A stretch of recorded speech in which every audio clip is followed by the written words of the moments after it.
Hello, everybody, and welcome back to the Israel Dialogues. My name is Rabbi Zachary Goodman. It's my honor to be with you again today. We have a wonderful conversation planned for us. Just a very quick word before I turn it over to our experts. That you'll see here at the bottom of your screen the Q&A function. That we will be there will be an opportunity for questions and answers. And so if you would like to ask a question of any one of our panelists, we will encourage you to please use the Q&A function at the bottom of your screen. We are going to be together for just about an hour and a half. So we hope you'll be able to join us. If for some reason you have to run, do know that this session is being recorded, and so you can view at a later time. Lastly, I just want to make mention that the reading, suggested articles, suggested links for reading can be found both in emails that I'll send to you before, reminder emails before we meet each week, but they'll also all can be found for the entire semester in a Google Drive, which is on the Holy Blossom website. So if you need any help finding those, don't hesitate to reach me at zgoodman@holyblossom.org. So with no more ado, I want to turn it over to Professor DeWitt, who can set the stage for us this afternoon. Hello, David. Hello, good afternoon, everyone. It's wonderful to be back, and I welcome you, as did Rabbi Goodman, to the next session of the Israel Dialogues. We're thrilled that over the next now 9 more weeks, either on a Thursday or a Friday at 12 o'clock, we're able to host distinguished individuals who have remarkable expertise in their areas of work related to the Middle East, related to foreign policy, related to Israel. And it provides us an opportunity to draw from the best in enhancing our own understanding. So if you do have questions, please make sure that you do use the appropriate function, the Q&A function, and we'll try to get to all of them throughout the next hour and a half. It's a thrill to be able to welcome Aaron David Miller here as our visitor. And in a moment, I'll just turn this over to my colleague, John Allen. As many of you know, John is Canada's former ambassador to Israel. He's been ambassador to Spain. He's been in Washington, D.C. as a political counselor, political minister.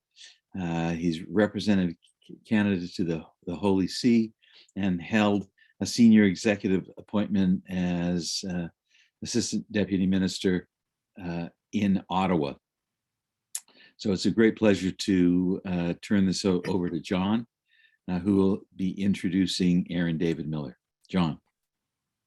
Thank you very much, David. Thank you, Rabbi. I invite Aaron to appear. There he is.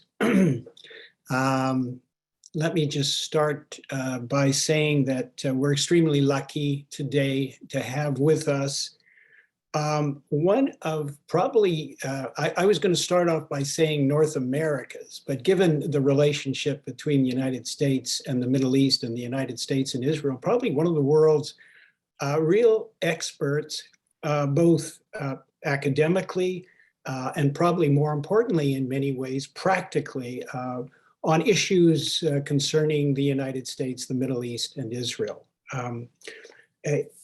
Aaron's full biography is on the website, but for those of you that haven't seen it, I'm just going to touch on certain aspects of it. And then, as we've agreed, Aaron's going to speak for 15, 20 minutes. I'm sure that he could speak for an hour and a half or two, but he's going to speak for about 15 or 20 minutes on the US Middle East, US Israel.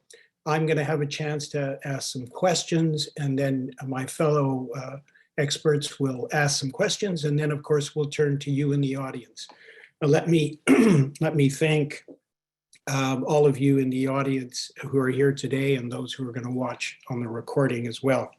So, Aaron David Miller, currently a senior fellow at the Carnegie Endowment for International Peace in Washington, D.C., focuses there on U.S. foreign policy. He's written 5 books. The most recent, The End of Greatness, Why America Can't Have and Doesn't Want Another Great President. And perhaps Aaron's going to touch on some of the issues in that book, the need for America to focus down on its priority interests with us today. Another book that he's written, The Much Too Promised Land, is a must for anybody interested in the politics of Israel, Palestine, and the US. And he's written a number of others. I was listening to another Zoom just yesterday with Daniel Kurtzer, former US ambassador, who actually mentioned Aaron's books as must-reads. Aaron received his PhD in Middle East and US diplomatic history from the University of Michigan in 1977. And between 1978 and 2003, he served at the State Department as a historian, an analyst, a negotiator, and an advisor to Republican and Democratic secretaries of state, where he helped formulate US policy on the Middle East and on the Arab-Israeli peace process. What it doesn't say is that he was intimately involved in various negotiations that the US was involved in over those many years. He is currently a member of the Council on Foreign Relations. And importantly, between 2003 and 2006, he served as president of Seeds of Peace, a nonprofit dedicated to empowering young leaders from religions of conflict with leadership skills required to advance reconciliation and coexistence, an important people-to-people organization that we all need at times when the political realities don't lead us easily to peace. From 2006 to 2019, he was scholar, vice president for new initiatives, and the director of the Middle East program at the renowned Woodrow Wilson Center in Washington. He is a global affairs analyst for CNN, and you will probably have read his articles in the New York Times, the Washington Post, Politico, and as the rabbi mentioned, 3 of those articles are on the website. Please read them if you haven't. So Aaron, without further ado, I'm going to turn it over to you. I'm looking forward to this, and I'm looking forward to our conversation. John, thank you very much. Thanks to the Fines and to Holy Blossom for sponsoring this extraordinary series. And to David, who reached out. I'm honored to be here. I must say before I begin that the 20 plus years I was working at the Department of State on the problem of the much too promised land and US efforts to forge relationships, agreements, interim and otherwise, between Israel and its Arab neighbors, along with the Swedes and the Norwegians, the Canadians, played a very important role. I consider them, and from the earliest days of the Madrid Peace Conference, Canada signed up to tackle one of the most difficult and challenging problems in the multilateral negotiations that then former Secretary Baker thought would be of some use, because not just agreements between Israel and those states and polities with which Israel shared contiguous borders, but it was important. And this was Baker's idea. Dan Kurtzer will say that in part we resisted this because we didn't think it was practical. But Baker, whose reputation among the American Jewish community is, in my judgment, wrongly underappreciated, set up 5 working groups, among them one on refugees, one of the most volatile and intractable issues in the panoply of issues. And the Canadians were head that group. Dan Kurtzer, my friend and mentor, was in charge, and we spent a fair amount of time in Ottawa, as I recall, on that issue. I love Canada. It's not America. Let me say that at the outset. For sure, it's not America. It may well embody the best of the American tradition, leaving many of our travails and imperfections behind. I'm going to try to contain myself and talk for about 20 minutes. I titled my talk Gulliver's Troubles because, like some modern day Gulliver, the United States has been, over the course of the years, a modern day Gulliver, wandering around in a region that it did not fully understand, tied up by regional powers, some of whom shared our interests, some of them did not, and also tied down and burdened by our own illusions about what we could actually achieve in the world's arguably most broken, dysfunctional, and angry region. There's only one country in that region where there is a relatively high degree of coincidence of interests and values. And let me suggest to you that American foreign policy succeeds best when it works with nations with whom we share a coincident set of values and interests. But even here with Israel, and this is much to my dismay, the special relationship, and it still is distinct and very special, is increasingly characterized by a growing gap between our respective politics and national security situations. Where you stand in life has a lot to do with where you sit. And I want to make it unmistakably clear that with respect to where Israel and America sits, we are like Mars and Venus. This fundamental fact needs to be appreciated, and I'm going to return to that in a minute. The bottom line, and I'll give it to you right now, is that we are stuck in a region, I'll speak only here for the United States, that we cannot transform and we cannot leave. There's no extrication because we have allies, adversaries, and interests in this region. And there's no transformation because the problems that beset this region are well beyond America's capacity to repair. Most of those problems are tethered to internal conflicts, which outside powers have an impossible time trying to ameliorate. So if we can't extricate and we can't transform, what does America do in the region? I'm going to return to this theme later. So I want to make a few observations that have served me well in processing the conundrum that is the Middle East. Then I want to set Biden's policy toward the Middle East in perspective, as I think he sees it. And finally, I want to make some observations about the region and U.S. policy toward Israel. I'll try to do this, as I mentioned, in 15 to 20 minutes, and then we can go to Q&A with John, and then Q&A, broader Q&A. 3 propositions. You can accept them or not.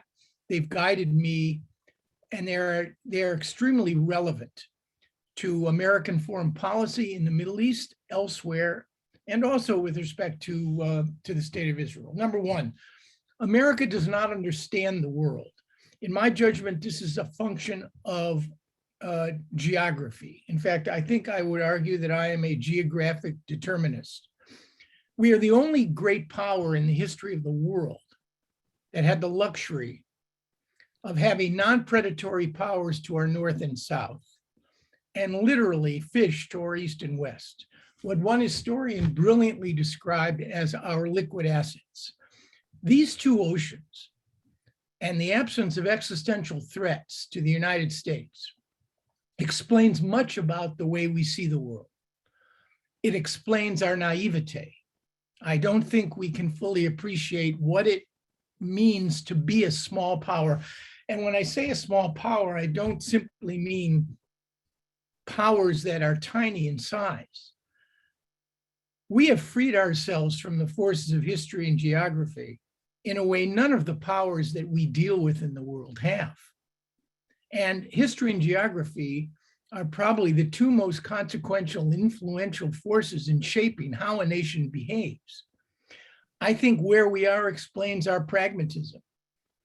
And it's an endearing characteristic, but it could get us into trouble.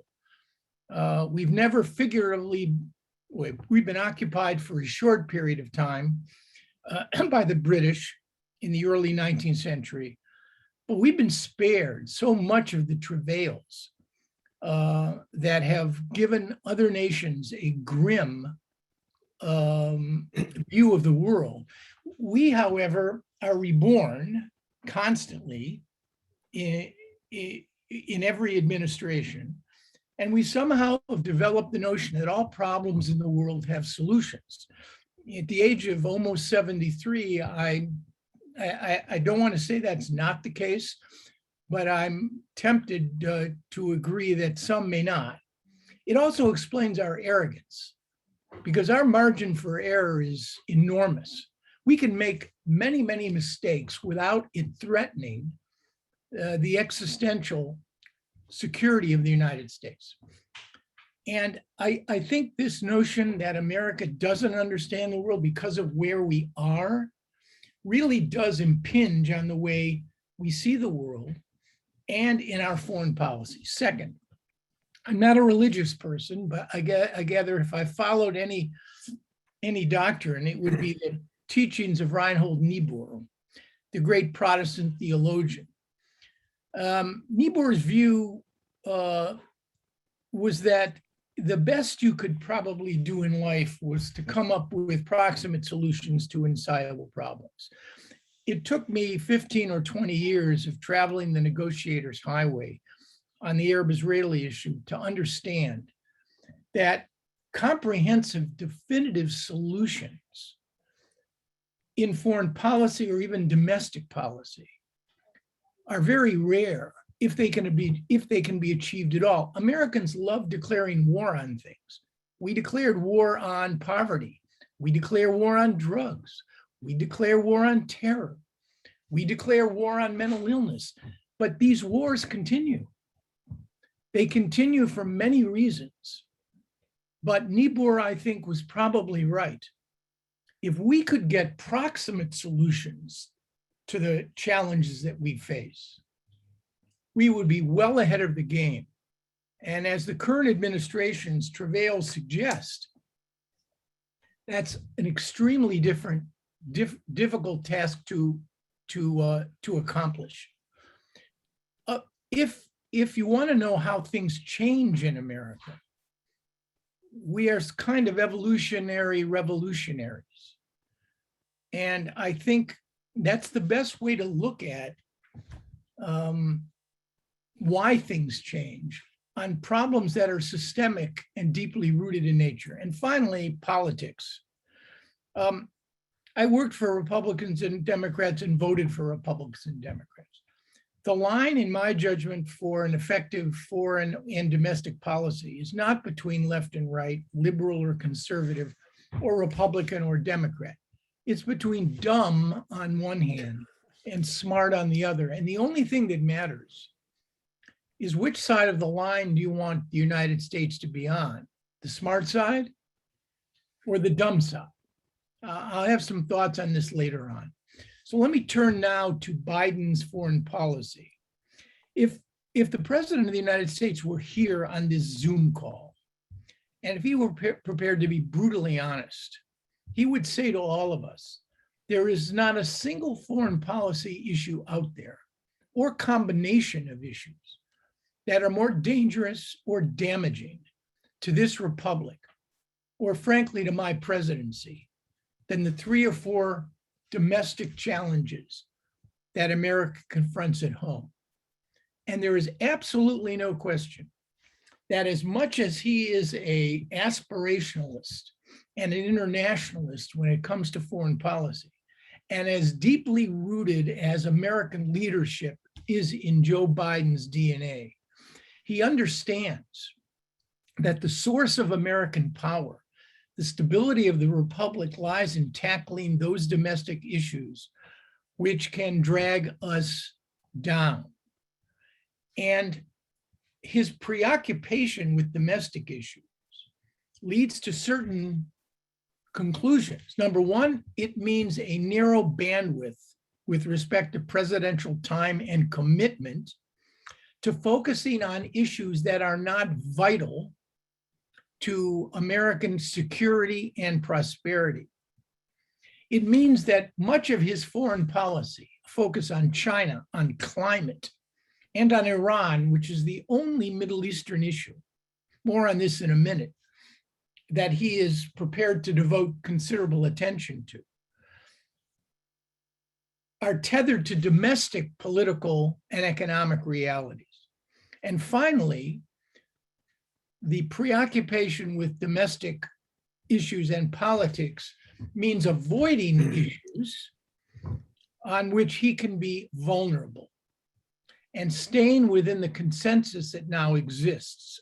On China, for example, I would argue to you that one of the missing ingredients of our policy toward China is an inability to compete with China in Asia economically. Trump pulled out of TPP, and democratic politics makes it very difficult to enter into these trade agreements, or Iran for that matter, in which the consensus among Democrats and Republicans is quite constraining on that issue. One of the reasons that Biden did not unilaterally seek to join the Iran nuclear agreement is because of political opposition. And if in fact there is an agreement, one of my former colleagues and friends, Rob Malley, is now in Vienna negotiating indirectly with Iran. If there is an agreement, any agreement, nobody is going to be breaking open the champagne bottles in Washington to celebrate. Republicans will be unified in opposition, and more than a few Democrats as well. So politics informs foreign policy for this administration. Jake Sullivan, the National Security Advisor, now on to the Middle East, gave an interview last week to Foreign Policy about the Biden administration's priorities. Other than Afghanistan, which frankly is sometimes included in the mix of Middle Eastern issues, but is way outside a traditional identification of the Middle East, being the Levant, North Africa, and the Persian or Arabian Gulf. Other than Afghanistan, he failed to mention the issue at all. When Tony Blinken, Secretary Blinken, gave his maiden speech at the Department of State, he listed 8 priorities. He mentioned Iran in an offhanded way during the earlier part of the speech, but the Middle East was nowhere to be seen among these 8. Why is that the case? Well, I think it's obvious. A number of factors have combined over the last decade or so to untether the United States from this region, or at least to make it less important than it used to be. One, obviously, is that the United States is weaning itself from Arab hydrocarbons. That doesn't mean the rest of the world is, but we are. Second, a very unhappy, even tragic experience in Iraq and Afghanistan has created a situation where the Middle East is perceived as a region where American ideas go to die. It is not perceived as a land of opportunity. Third is China, which clearly is sapping the bandwidth of the president's foreign policy team and resources, as we've seen in the ultimately successful negotiation of the AUKUS agreement with the French and the Australians to sell nuclear-powered submarines. There has been a degree of redeployment of American resources in the Gulf to Asia. to meet the rising concerns of our Japanese and South Korean allies, and to meet the rising challenge of a China that is building up its own military. And finally, there is a fundamental realization that most of the problems in this region I mentioned earlier cannot be addressed by an external power. If you looked over the history of the Middle East over the centuries, what you would see is a region literally littered with the remains of great powers who believed wrongly they could impose their will on smaller ones. One obvious exception, of course, is Iran. And why is the Iranian nuclear issue so important to the administration? I would argue for one simple reason. It is the only issue in this broken, angry, and dysfunctional region that could trigger regional conflict, that could draw the United States in, create a situation where you have rising oil prices and falling financial markets. So the notion of trying to preempt and head that off, particularly for a president focused on domestic recovery, is critically important. With some exceptions, as you look out across the region, it's a mess.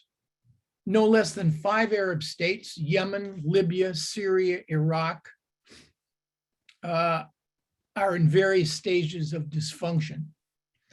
The 3 states that traditionally sought to influence this region and compete for power and influence, Syria, Iraq, and Egypt, are all in their own ways offline. And the Arab Spring was a painful reminder, a very painful reminder that history has a very long arc. It was the 1st century Roman historian Tacitus who argued that the best day, I'm paraphrasing here, the best day after the death of a bad emperor was always the first day. The best day after the death of a bad emperor was always the first day. And despite the heroic pictures, dramatic in the extreme of the Arab Spring, with Arabs young and old seeking to seize back a measure of political freedom and dignity, the last decade has shown unmistakably that the forces of any sort of third wave force of liberalism and democratic rebirth or birth was not going to take hold in this region. Even Tunisia, which was the one country held up as the best example of an Arab state that weathered the Arab Spring with institutional and reform, has now succumbed, as you know, to a pretty serious authoritarian trend line.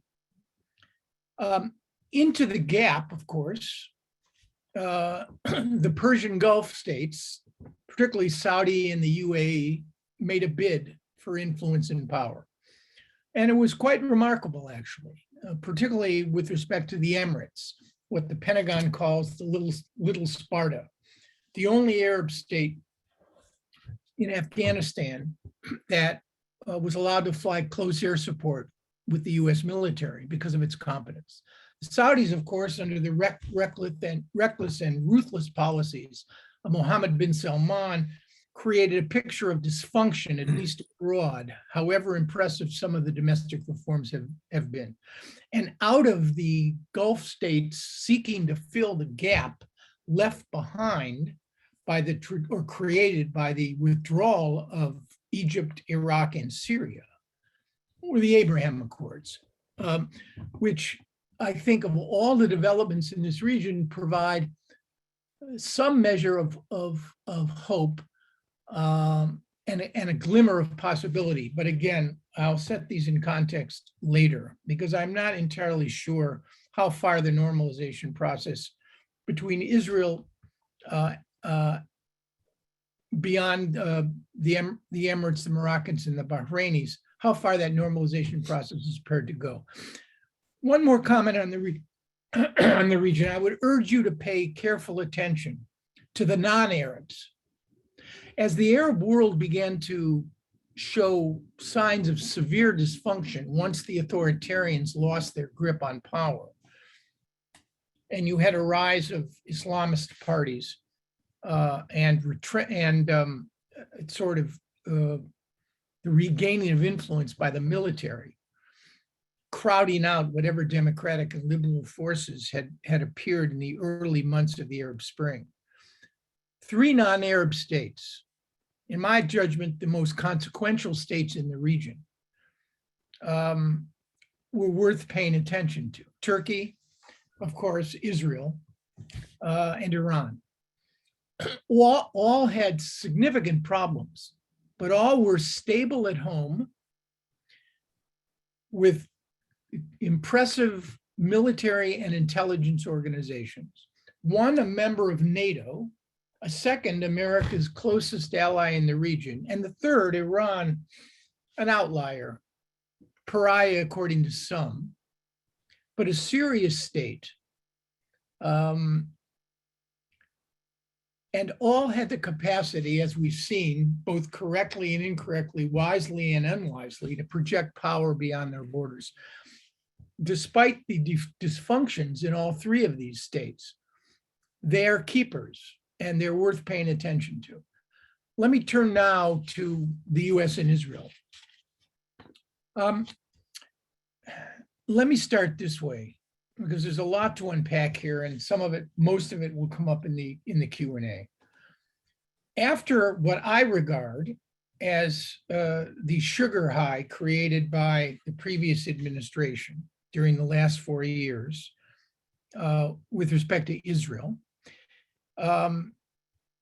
and in my judgment, that sugar high, which consisted of a number of unilateral steps that the United States took on the part of the previous president to cement relations with Israel, please the evangelical community in the United States, and tether the former president to a situation where the Republican Party would become once and for all the go-to party on Israel. Recognizing Jerusalem as the undivided capital of Israel, moving the embassy there, recognizing Israeli sovereignty of the Golan Heights, and to their credit, promoting with a single-mindedness, which was quite impressive for whatever the reasons, relations between Israel and the Gulf states. All of that was perceived to be uniquely, preternaturally, and positively pro-Israel. The cost, however, in my judgment, we can disagree, argue, or agree on some of this, came at the cost of the fraying of the most essential requirement for a strong, healthy, and sustained US-Israeli relationship, and that was bipartisanship. Everything in this country, my country, is polarized. One of the few things that remained outside, not outside of the political process, but outside of partisanship, was support for a Jewish democratic Israel.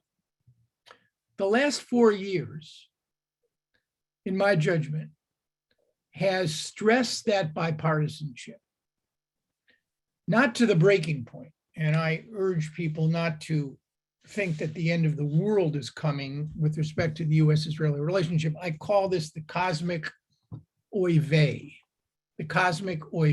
which is the tendency on the part of the American Jewish community to elevate every crisis in the US-Israeli relationship to a point of, or every disagreement in the US-Israeli relationship to the point of cosmic significance and worry that the US-Israeli relationship is somehow coming apart. However, in the 25 years I spent in government and the 30 years or so, additional years, that I spent studying and analyzing and writing on these issues, I've rarely seen a period where the foundation of the US-Israeli relationship, which is the confluence of values plus interests, has been under such stress. It does not mean the relationship is over. It does not mean the relationship is somehow less special, but it is under strain. And remedying that is no easy matter for reasons I think we can talk about later.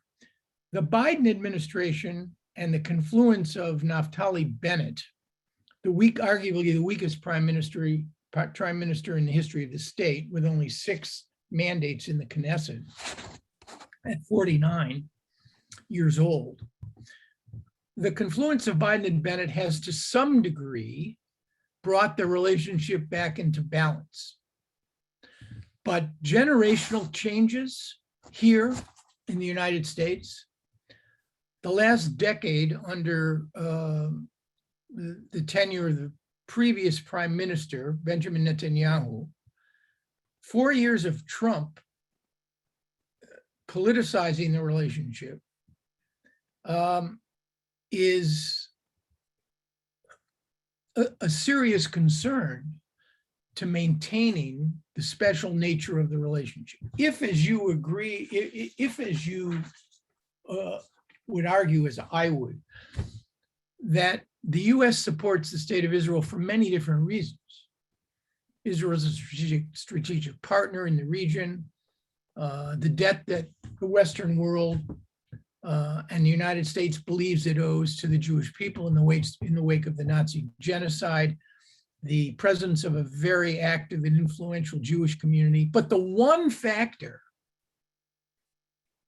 that you cannot do without in this relationship is what I call value affinity.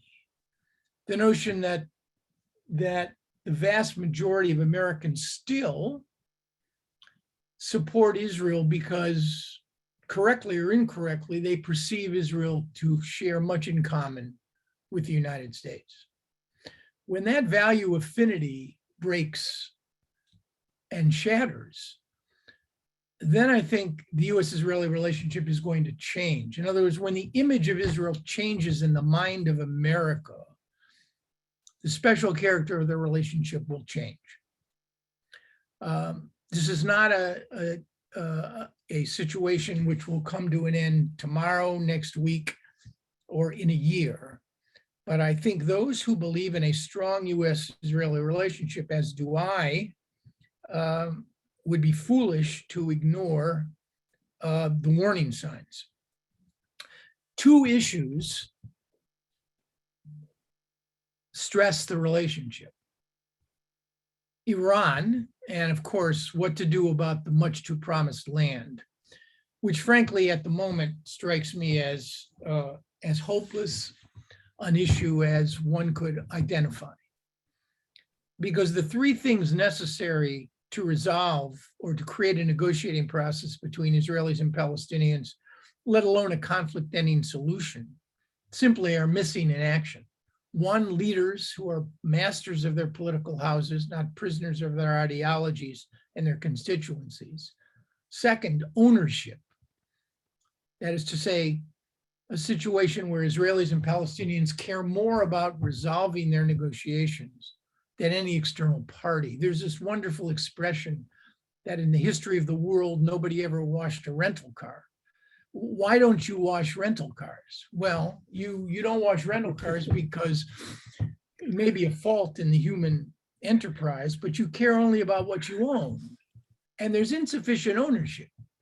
Every breakthrough in this conflict, without exception, every one, Israel-Egypt, Israel-Jordan, and in its more promising phase, Israel-Palestinians, came about without the direct participation of the United States. In some cases, including the Israeli-Egyptian case, it came about without the foreknowledge of the United States. That's ownership. That's what it means to have 2 parties to a negotiation want to protect what it is they're doing because they realize that they're doing it out of vital necessity.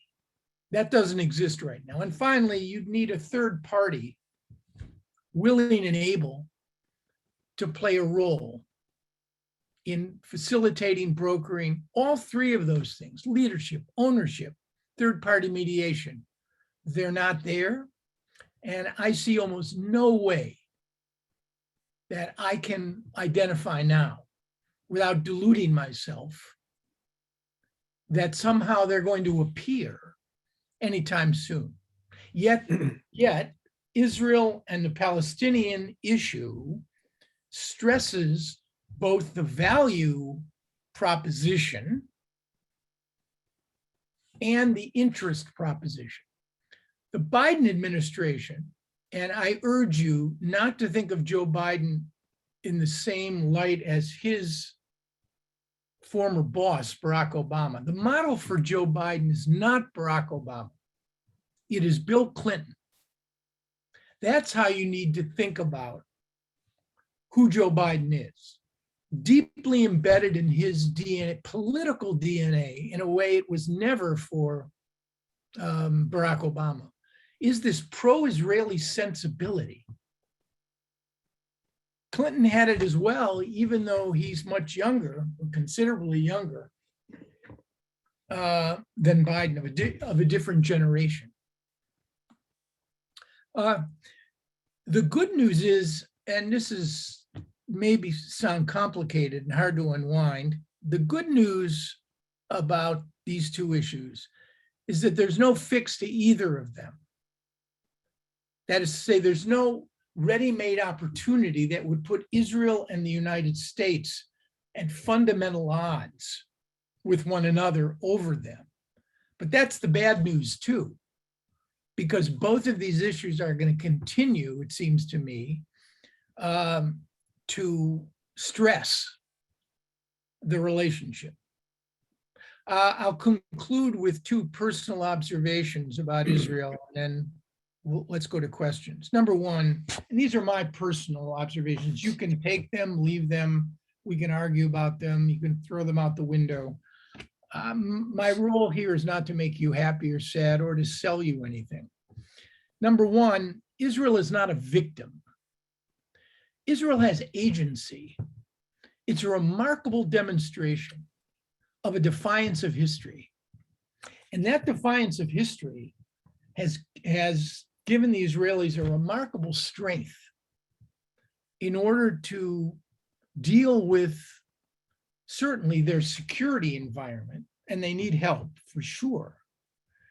But the notion somehow that Israel is like a piece of driftwood floating on a turbulent sea and needs to be looked at in those terms, I reject. And so would most Israeli prime ministers. You would have seen very little, almost no Holocaust imagery summoned up by Yitzhak Rabin.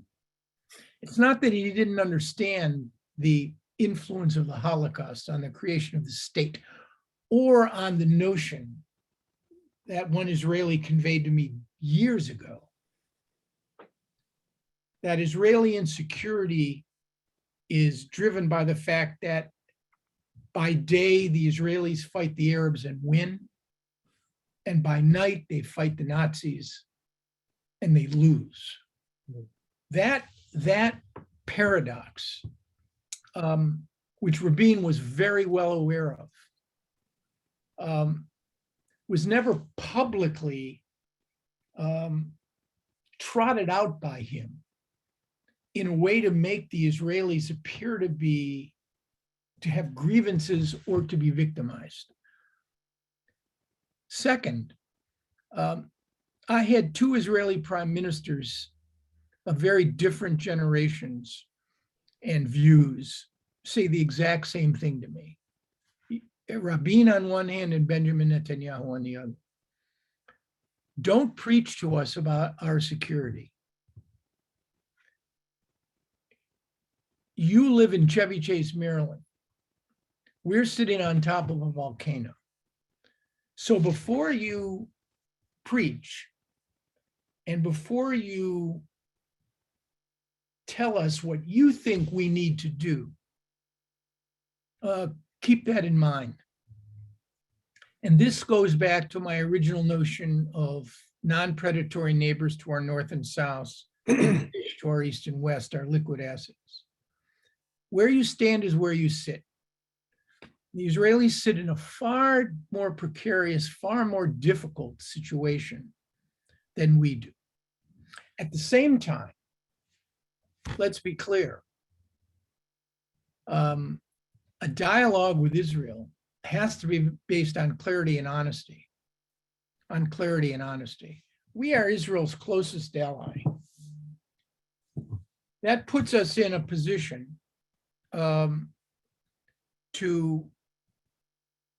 speak truth to friends. And I think that that notion has, it seems to me, and I would argue, and I'm a member of the American Jewish community too, I just have a different view on the importance of what I call fair and constructive criticism of the state of Israel. Finally, let me conclude by saying that the only American president that had an influence on me was Jack Kennedy. I was 12 years old when he was killed. Kennedy said something about himself, which I think is extremely important. He described himself as an idealist without illusion. Idealism without illusion. I think that's where the United States should be. I would argue that's where Israel should be. Never give up on the prospects that the world can be made a better place.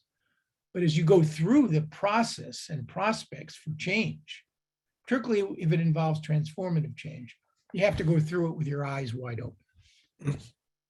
Let me stop there. I'm sure I violated my time constraints and then some, so I apologize in advance.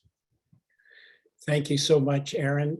You could have gone on for another half hour, and I'm sure the audience would have continued to be spellbound, as I always am when I listen to you. So I'll start with a few questions. You've actually produced so much that I could ask you questions for a couple of hours. Let me just begin by saying, you described the U.S. as this country that, because of its geography, et cetera, is so isolated and all powerful. I must say that Canada is in many ways in the same place without the power, because we are isolated and we benefit from the United States' protection.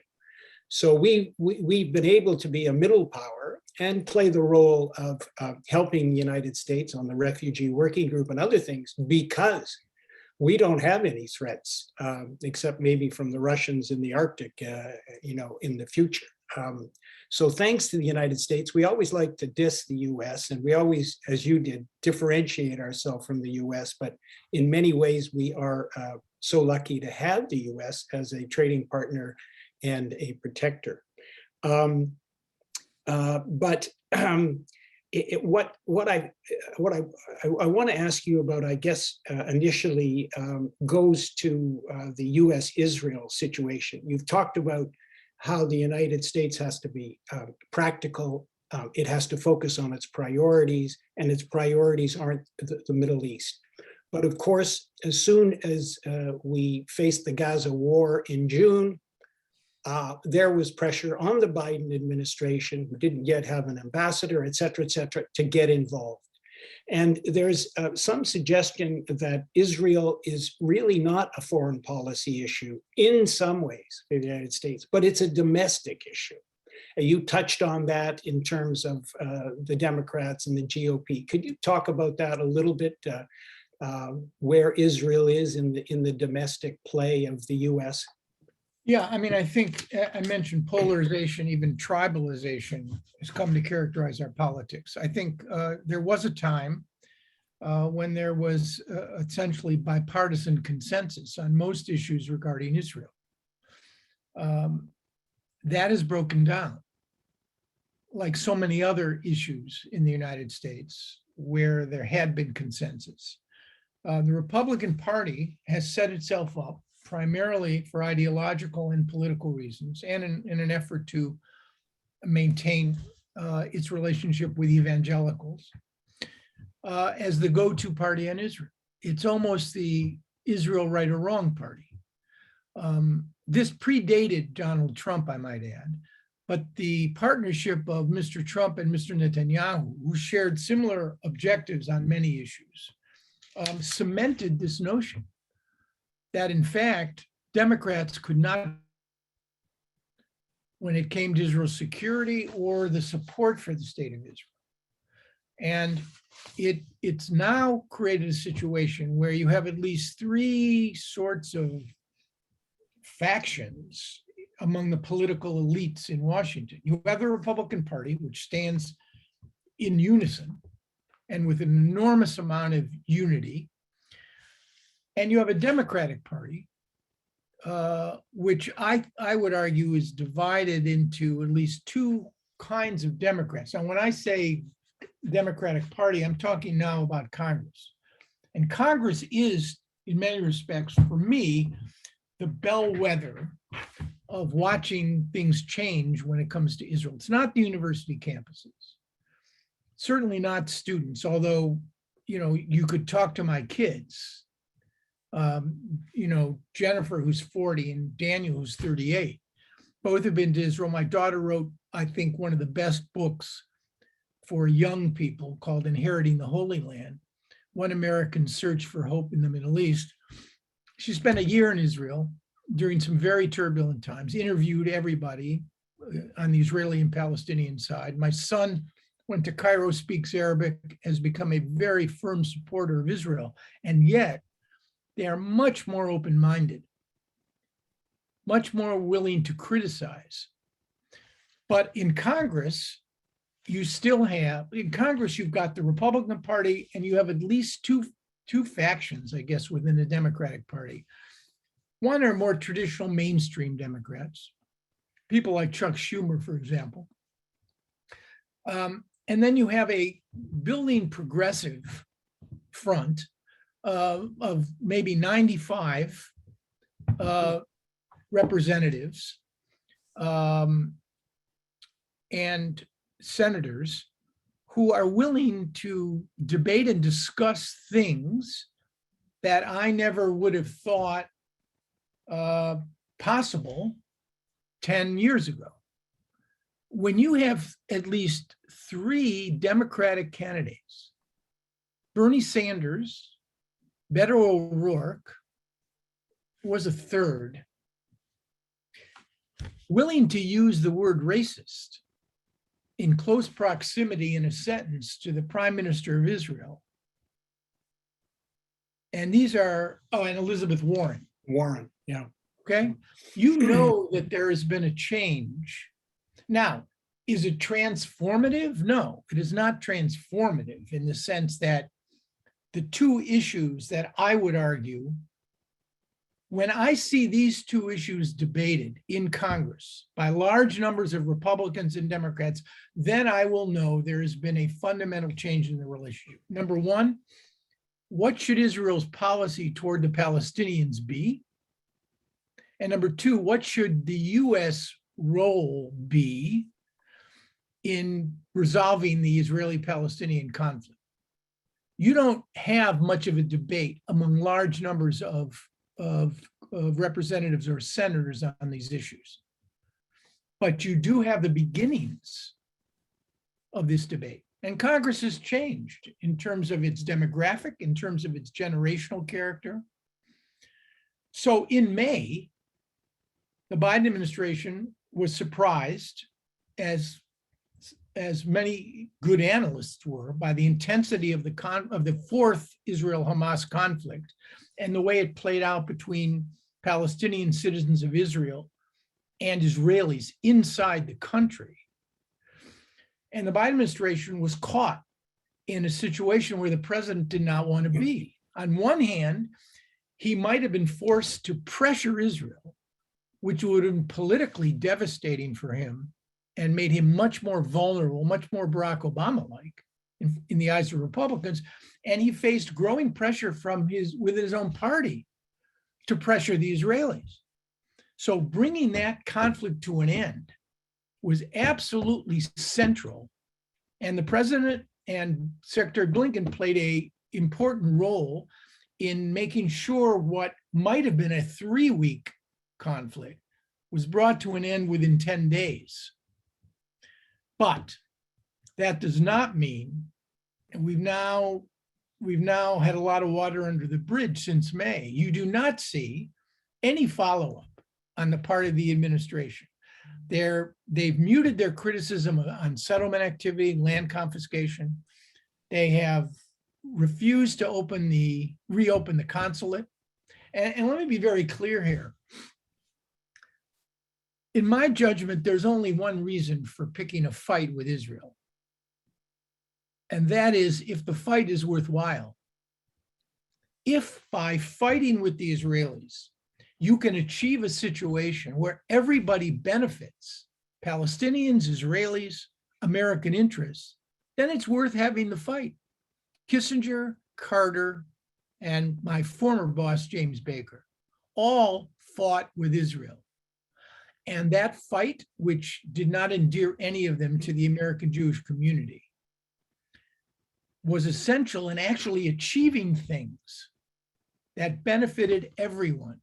So if you ask me, and people do, why aren't you sanctioning the Israelis on settlement activity? Why aren't you there? Why isn't Jen Psaki every day at the White House criticizing what the Israelis are doing in East Jerusalem? The answer is, what's the point? Virtue signaling? It's not going to change the situation on the ground. And it's only going to embroil the administration in a political fight that, frankly, and I say this having worked on the Israeli-Palestinian issue for the better part of my adult professional life and having failed to achieve much on that issue, I would throw myself in front of a speeding freight train before I would offer the president advice right now that he propose some initiative to solve the Israeli-Palestinian problem. It will fail, and he will be damaged by it. And, you know, again, I voted for Republicans and Democrats. I worked for Republicans and Democrats. I'm a supporter and admirer of Joe Biden, despite all of his imperfections. I want to see him succeed. I do not want to court the fates of what might be coming if he doesn't. So I would argue that's what I just unwound to you, taking longer than I needed to, is how the administration perceives that issue. You want to fight with the Israelis? You find an issue that makes that fight worthwhile. And virtue signaling against settlement activity, which is what Obama did. And he pressed Netanyahu on the Iran issue and the Palestinian issue at the same time. You've noticed that's not what Biden is doing. It's the Iran issue that's more important to him for the reasons I've outlined. So he's not going after the Israelis unless Bennett decides to do something so determinative and so out of the box that even Biden must respond. And I don't see that happening. Well, it's got to be disappointing to progressives. It's got to be disappointing to people who thought that Biden was coming in. He had been dissed by Bibi any number of times. He was coming in, and I think people thought that the consulate, the Golan, the embassy, the settlements, the evictions, that the Americans might be speaking up on some of them. I take your point. Given the lack of leadership in the PA and the current government, weak as it is in Israel, not the right time. But that does sort of just confirm that as far as the Palestinians concerned, there's literally nobody in their court. The Americans aren't willing. The Abraham Accords signal a total reversal of the Saudi peace initiative proposition. So I guess your view is, given that general situation, no interest by the Americans to mediate, no leadership or ownership, the situation on Israel-Palestine is just going to have to simmer. Are you afraid, though, that this simmering is going to lead to increased violence, West Bank violence? We're now seeing it on a daily basis. Abbas dies, the Palestinians no longer provide the security in the West Bank. How do you see this playing out if there's no intervention by the US on any front?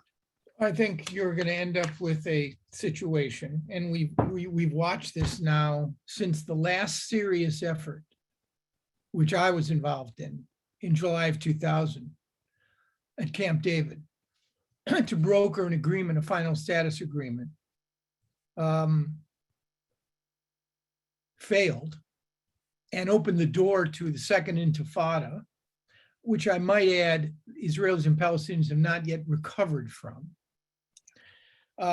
You're going to end up with a situation, grim, periods of intense confrontation, punctuated by certain degrees of amelioration, because Israelis and Palestinians believe that somehow this is the truly perverse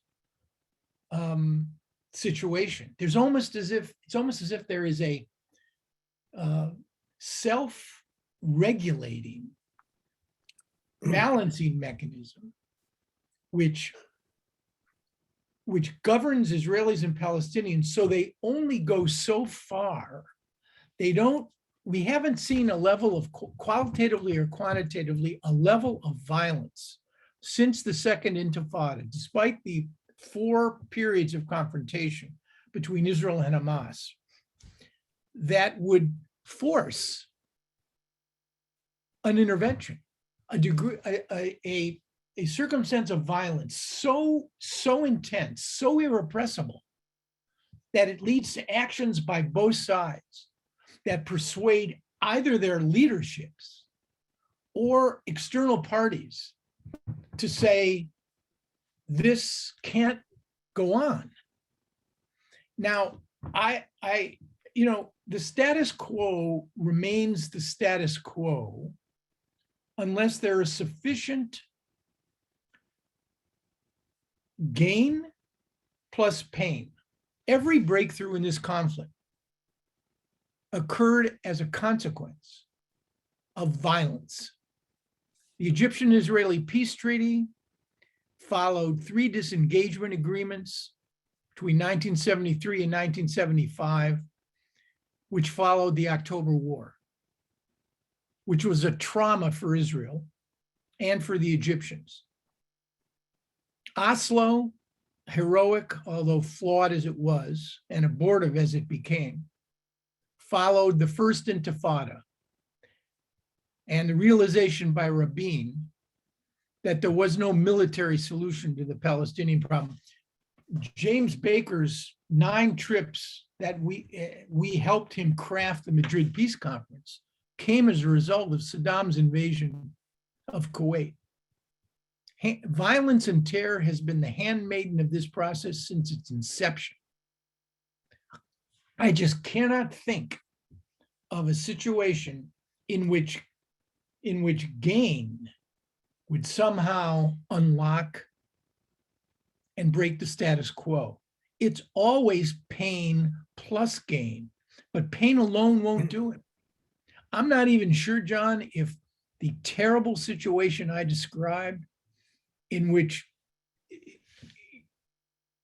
worse than anything we've seen between Israelis and Palestinians, even if that should occur, I'm not persuaded that you could even use that to create a different sort of outcome. Because the 5 or 6 core issues that separate Israelis and Palestinians, Jerusalem, borders, security, refugees, recognition of Israel as the nation state of the Jews, and the end of all conflict and claims. Those 6, for the life of me, with the leaders and the constituencies that are now available Naftali Bennett and Mahmoud Abbas, now in the 14th year of his 4-year term.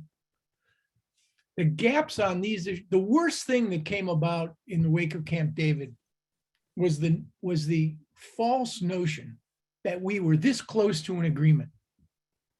We were this close to an agreement at Camp David. And we have not been any closer in any meaningful sense since. So I don't know, you give me 2 of the 3 things that I argued for. You give me leaders and ownership, then the mediation will come. Give me leaders and the mediation, or leaders and the ownership. I'll take 2 of the 3, but we have none. Okay, I could ask you about 20 more questions, but I want to let my colleagues who I know have questions put them to you. So if my colleagues could come on board, and anybody that has a question, just raise your hand, or Mark Anshin is first up. Mark, please. Thank you so much, Aaron. I have been following your work for many years, and your book, Much to Promised Land, is essential reading, as your mentor, Dan Kurtzer, mentioned yesterday on his webinar. And I suggested to everybody on this call to take a look at that book. I wanted to ask you, one of the points you made was the values and interests between Israel and the United States are under stress and under strain. Not yet to the absolute breaking point, but they are under stress. And you referenced some needs or some initiatives that need to be taken in order to remedy it and sort of minimize the stress. And I'm wondering if you can elaborate on what you think those different types of initiatives should be between Israel and the US to alleviate the stress. I mean, I identified the 2 issues which I think cause much of the strain. And I also pointed out that the problem with those 2 issues is that there don't appear to me to be any fixes. And yet the background noise and the tick-tock on each of them continue to roil and create difficulties in the relationship. I mean, I wish I had a ready-made set of suggestions for how to turn this around. But since so much of it is generated by the internal politics and social structures of the way Israeli and American domestic politics, it's hard for me to see. I would only suggest that the value affinity proposition, to me, is of the 2 is really the most important. The value affinity proposition is under strain because the American political constituency is changing, and there's very little anybody can do about that. You have a younger generation of elected representatives who are increasingly outspoken on issues of injustice that they perceive. And I don't, without solving the Israeli-Palestinian problem, which I think is the way they've sort of boxed this, that divide is going to continue to grow. I mentioned that when the image of Israel changes in the mind of America, then the nature of the US-Israeli relationship will change. The fact that Israel is still the only democratic polity in the region, and by the way, the reason the May violence was so disturbing is because it highlighted, obviously, the travails of 2 million of Israel's citizens that suffer economic and social discrimination. Israel, and I've gotten an enormous amount of grief for making this statement, but I'll make it, particularly at a time when America is its own glass house and should hardly be touting the virtues of its political system. Israel is let's be clear, Israel is a preferential democracy. Israel is a preferential democracy to some extent the way America was a preferential democracy in the 50s until the civil rights legislation was passed. It's not a democracy for all of its citizens. In fact, those who want to change the definition of the nation state law and amend it want to make this notion of a state for all of its citizens. And that for a younger generation of activists who want to, in my judgment, I don't buy look, America and Israel are screwed up in entirely different ways. So you can take our social and racial challenges and try to marry them to Israel's. I don't think it works. There are many who disagree, but you have this notion of intersectionality turning racial prejudice in the United States and aligning it with the way Israel treats Palestinians. I mean, I think it's a false analogy. On some levels, I understand how evocative and emotive it is. I don't buy it. So I don't, if I said I had certain initiatives that would heal the problem, I think my own aspirations were getting the better of me. I don't. I think some of these changes are simply, Israel's a different country than it was in 1948, 1956, 1967, 1973, and in the 80s and 90s. It's more of a normal country. And our small state in a dangerous neighborhood with a series of internal contradictions and anomalies, which a young state is going to have to sort out if it hopes to maintain the image that it's had. I mean, if you took a look at the United States 70 years after independence, what would you see? I mean, Israel's still young, but the contradictions that exist are ones that are increasingly felt here by a younger generation of Americans who are asking all kinds of questions. You know, why 3 billion a year? How come we're not being more critical? What about the double standard? I don't think there is any easy way to sort any of that out. The relationship between the Jewish community in the United States and Israel is also increasingly fraught over a series of issues which reflect a divergence in the way previous Israeli governments have behaved on the issue of who's a Jew, egalitarian space at the Western Wall. I mean, all of these are creating cleavages and divisions. Bennett and Biden, again, I referred to it as a kind of ameliorative, but it hasn't stopped the fall. Thanks very much. Dylan, you're up next. Please. Thanks. My question is a little, a bit of a step back from just looking at the Israel piece, but you talk about Israel changing in the eyes of America. I wonder about America sort of changing in the eyes of the rest of the world. And you talked about the Trump administration.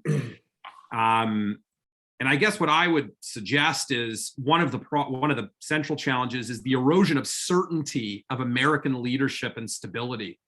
And I mean, if you read the Canadian op-ed pages, they're filled with articles worrying about the stability of American democracy. You saw the Trump administration eroding confidence in norms and institutions like NATO and other international institutions. And now with Biden, you see America's adversaries and really the Western world's adversaries testing the limits And I mean, it predated Trump. It wasn't all the fault of Trump. You saw what happened during the Arab Spring, in the Syrian war, with the Russians pushing back, and I think the Americans looking a little weak. The American retreat from Afghanistan in the summer, and now this situation in Ukraine, which would have been unthinkable previously. So I wonder, what do you think that portends for the region? And does it bring us back to almost a pre-World War I mentality? Because if you're looking at a receding America, I have to say, I mean, I think Canada may be shaking in its boots more than other parts of the world. But I wonder your thoughts on that. I mean, look, the world's changed. One of my former bosses, Madeleine Albright, borrowing a phrase from Bill Clinton's speech, referred to America as the indispensable power. De Gaulle said the cemeteries of France are filled with indispensable people. I have a problem with that notion. Now, that doesn't mean that America is somehow incapable of playing a leadership role. My friend Bill Burns, who is now director of CIA, talks about America as a pivotal power. That's a much better way to look at it. We are not the indispensable power. The world is multipolar. And the challenges that we face, the trans-global challenges, pandemic, maintenance of biodiversity, proliferation, climate, these are problems that cannot be solved by an American-led world, even of the Western democracies.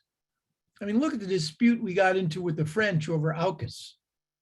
Just as an example, all democracies do not think alike. So the Biden administration, I think, is struggling with how to balance its role between doing too much on one hand. Those days, it seems to me, are gone. Russia and China, Iran and North Korea are examples of nations that are able to challenge the United States. And there is no fix here. I mean, part of the problem we have in Ukraine stems from a liberal view somehow in the 90s that it was okay to expand NATO in a way that would threaten Russia. And, Gorbachev and Putin winked and nodded, but it's now come home to roost. So I come back to this notion of fixing America's broken house. That is the key to American power abroad. It's domestic resilience.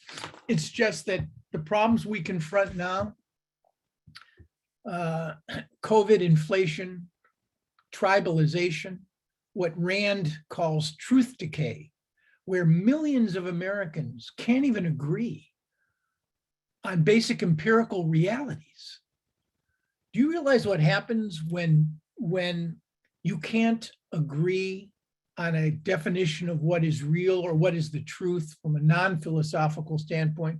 You open the door to a he or a she that rides in and defines what truth is. And you saw that to some degree in the last 4 years. So, I mean, this is a period, I agree with what you're saying. I think to some degree, I remember in the wake of Vietnam, there was an enormous amount of concern that America was done. Its credibility was diminished because it could not act on its vital interests. And within 15 years, we were in fact the only great power. But times have changed. Our own internal dysfunction, not to mention the rise of others who are challenging American power. So America could still lead, but it's a completely different world. And I think the notion of pivotal power, that is to say, leading in areas where, in fact, we can, with the help of others, begin to stabilize and address problems, I think is the way we're going. I would give Biden, minus his press conference the other day, and by the way, I thought it was, with the exception of a gaffe, which defined by one American pol as speaking the truth, except in public. With the exception of Biden's gaffe on Ukraine, I think the president's policies on Ukraine I'm not sure what else he could have done. I mean, we have a hard time conceding to other countries that they have vital interests as well. I mean, Ukraine's got a 1,200-mile border with Russia. We have this in Cuba. If Mexico somehow were was a country in the Soviet camp or in the Russian camp, we'd have a hard time keeping our hands off. So I don't know, and I don't know how Ukraine is going to come out. People believed Afghanistan was the death blow to American credibility and interests. I think in answer to your question, we have to begin to take a look at what is vital with respect to American interests as opposed to what is discretionary, and do the best we can about the discretionary part. Thank you. Howard, you're up next. We've got about 10 minutes left, and David would like to get in a question, so let's just keep that in mind and go ahead. Given this picture of a declining America, both because of foreign policy and all the players in there and the changes, and domestic, if I can call it, fragmentation or disintegration to some degree in a number of areas. And if you take Israel as 70% of its representatives in Knesset are right-wingers, you see its creeping annexation, both in East Jerusalem and in the Area C, so that 60% of Area C is really Israeli and de facto. I wanted to see if you can comment not on what you would like, because I think most of us here are leftists who are peacemakers, but I see the direction going away from us, not for us. That in fact, you're going to get an Israel that has de facto annexation, if not de jure, and of 60% of the West Bank and significant parts of East Jerusalem, so that you will get a two-state solution, but a very different one than a unilateral one. Can you comment on that? And I think America is going to be on the side a sideshow on this. I think that's probably the case. I mean, the Israeli-Palestinian problem has become localized. To quote the late Miron Benvenisti, it's basically become a shepherd's war. It no longer has the regional resonance or reach that it once did. There is not a single country that sits in the United Nations out of 193 countries that sit there who is prepared to devote significant or substantial resources and make the redemption of Palestine for the Palestinians a central piece of their foreign policy. Not a one. There's exhaustion and frustration in the region. And what I don't fully understand, I mean, I'm not a leftist, but what I don't understand is over the last 10 years, when the left in Israel and the United States has argued that if you don't solve the Israeli-Palestinian issue, Israel is going to emerge as a pariah nation, shunned, ostracized, boycotted, not accepted by the world. This was the prophecy, and the decree could not, to borrow a phrase surrounding Yom Kippur, the decree could not be averted.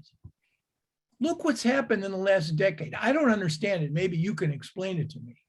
Israel is now recognized by more countries in the world at any point since independence. In Latin America, in Africa, it has better relations with all 5 permanent members of the Security Council than it's ever had. The former prime minister had 24 meetings with Vladimir Putin. And the coup de grace is the incredible notion, defying John Kerry, who said on video, I'm sure he regrets it, there will not be a single Arab state that would ever come to terms with Israel unless the Palestinian issue is resolved. I don't get it. The relationship between Israel and the UAE, by any standard, and I don't consider it in terms of its strategic relevance and importance, it doesn't even come close to the Egyptian-Israeli peace treaty or the Israeli-Jordanian peace treaty. But it is a remarkable demonstration of intimacy and familiarity compressed in a year plus. You've seen that satirical song in Israel, Dubai, Dubai. You should listen to it, Google it. It's by an Israeli singer, and it's satire. It mocks the notion that Israelis are traveling to Dubai and have this wonderful love fest relationship with the Emiratis, and yet kilometers from her window, the Israelis are involved in these terrible relationships with the Palestinians. I don't understand why nobody did anything about this in the last decade. I don't understand how the world was turned upside down and the Israeli-Palestinian issue became a shepherd's war, at best affecting Jordan. Israel now has a closer relationship with Egypt, again, security and military relationship, than probably at any time since independence. You have a three-state solution right now. And the three-state solution, in my judgment, is likely, with varying fits and starts and ticks and talks and ups and downs, likely to hold. You have the sovereign state of Gaza, controlled by Hamas, with absolutely no chance of a reconciliation with Fatah. Hamas's commitment to armed struggle separates itself from every other aspect of the Palestinian national movement. They are not prepared to abandon it, nor are they prepared to give up control. And neither are the Israelis prepared, quite understandably, to create a military solution to Gaza, to either hand it back to the PA as, over the bodies of hundreds of dead Palestinian fighters and hundreds more of civilians, or to Egypt, who doesn't want it. So that's state number one. State number two is the state of Israel, which just continues merrily and happily along with an extraordinary startup, rich culture, unbelievable restaurants. And then you have the 2.5 million, 2.8 million Palestinians in Jerusalem and in the West Bank, governed by a corrupt, nepotistic Palestinian authority getting weaker by the day. That's the status quo. Now, I can't, I would say in my, probably in a not lucid moment, that the only way you can resolve the Israeli-Palestinian problem, I think it was Mark Twain or Benjamin Franklin who said that proximity breeds contempt and children. Israel and Palestinians have a proximity problem. They have to separate.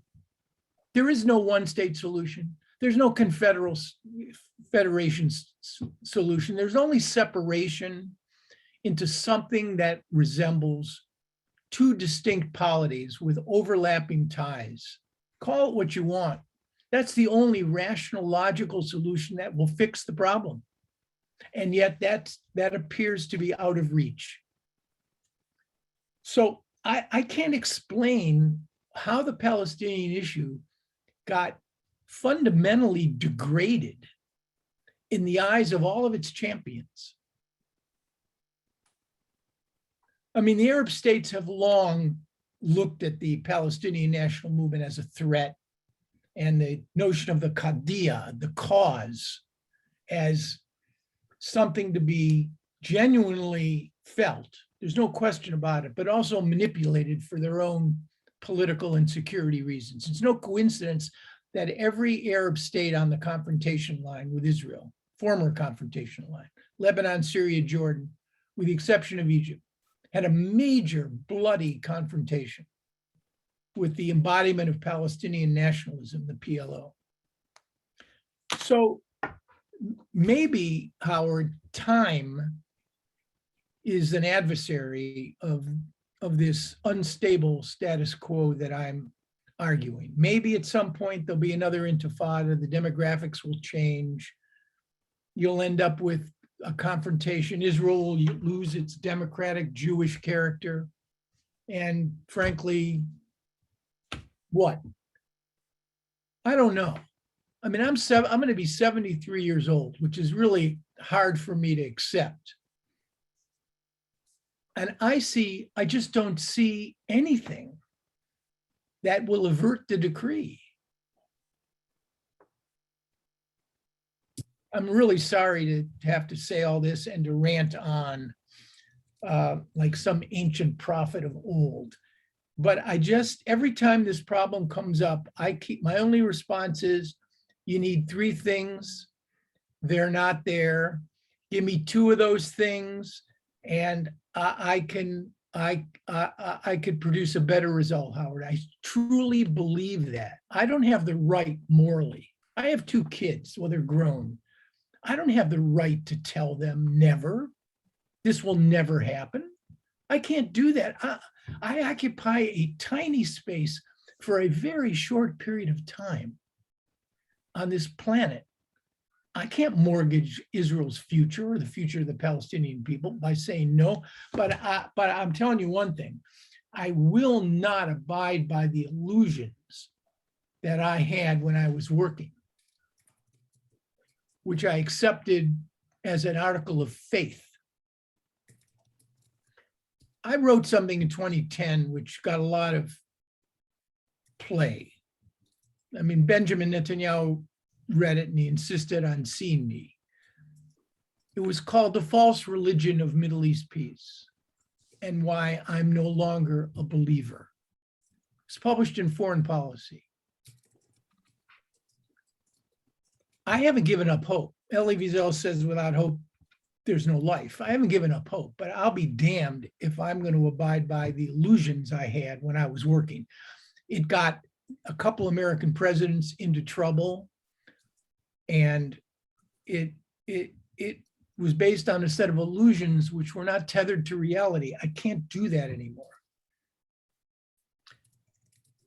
Honest analysis may lead to paralysis, but I refuse to not look at the world the way it is, not just the way I want it to be. It's the balance, Howard, between the way the world is and the way you want it to be. Somewhere in between, it's Niebuhr, proximate solutions to insoluble problems. And whether the rabbis ever believed the world could be ultimately repaired, you know, Tikkun Olam has been hijacked as an idea. I think it's much more complicated a notion than the way it's portrayed. It wasn't conceived to be all about repairing the world. It has a lot to do with eschatology and different views of Judaism. But I believe that what the rabbis really meant was that the process of repairing the world is what counts. The end game, I'm sure they were wondering whether there was any end game this side of heaven.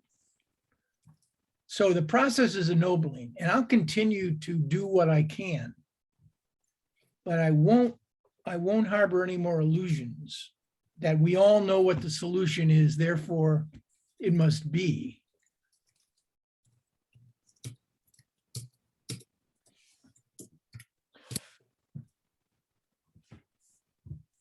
John, I think you're on mute.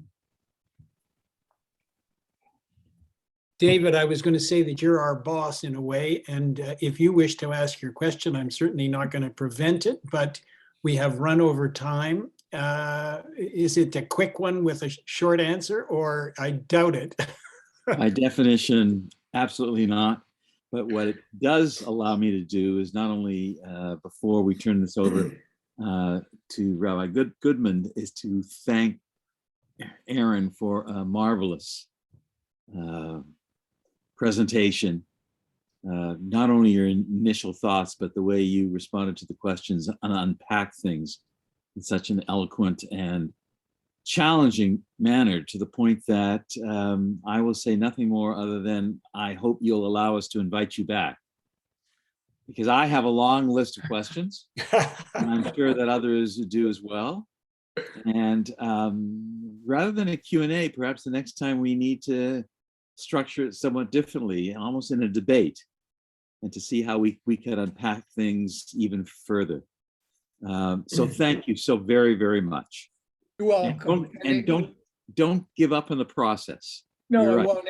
And again, Howard, apologies. I didn't, you just kind of dropped a nickel in me and I just kind of went off. But your question is the essence, it's the heart of everything. It's just, I can't come up with an answer for it. You know, Aaron, you called yourself an idealist without illusions. We got more of the without illusions today, perhaps, than the idealism.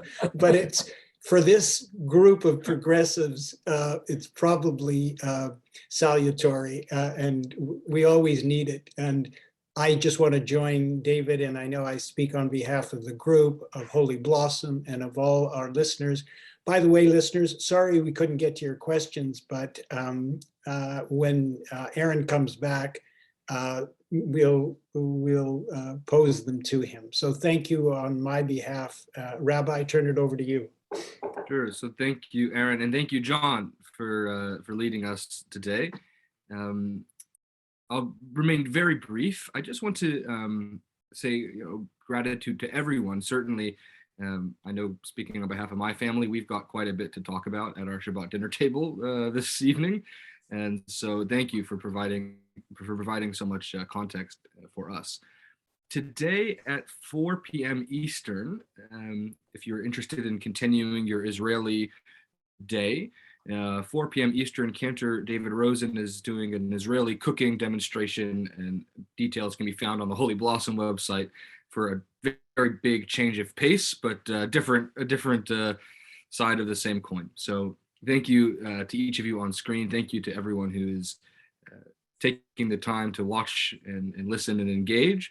And until next time, we'll say Shabbat Shalom to those who celebrate, and to everyone else, thank you for taking the time. Take care, everyone. Shabbat Shalom. Take care. Bye-bye. Thank you. Thank you so very much.